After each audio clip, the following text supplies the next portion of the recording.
nabistado ko siya. Actually, schoolmate ko siya dati. And then, mas nabistado ko siya kang nag-join ako as facilitator sa SKJ and sa TIAP. That time, ako man katuang SK chairman sa Salvacion. So, kung kadto, habang nag-igat ka kay Gasundan sa barangay, habang nahiling ko siya, mas nagkakaigwang raro ang interest ko sa iya.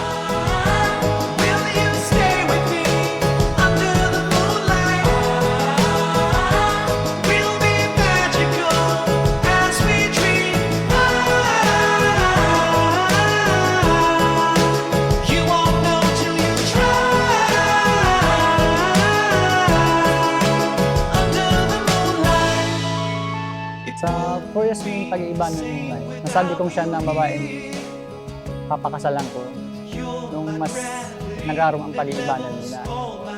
Mas nabistado niyang kada saro, arami rin si karakteristik kada saro, positive side and negative side. So, duman na napagtanto ko na siya na talaga ang babaeng papakasalan.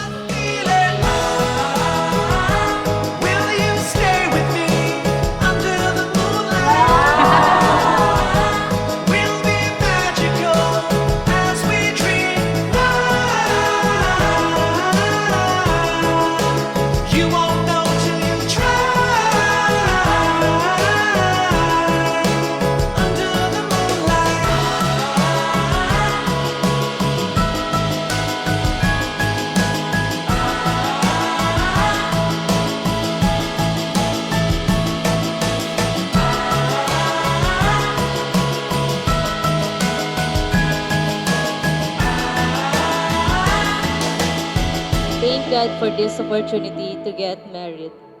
Hindi ko inaasahan na ikaw na pala ang ibibigay ni God sa akin. Truly, God works in different ways. At first, hesitant pa ako na sagutin ka noon sa halos 2 taon mong pagliligaw. Feeling ko, magayunan ko. Pero seriously, sa tagal mo na ng ligaw doon ko nakilala kung sino at ano ka. Doon ko na-prove na seryoso ka sa akin. We can't go anywhere when the sun is shining and the world is smiling, and it's you and I side by side. It's even brighter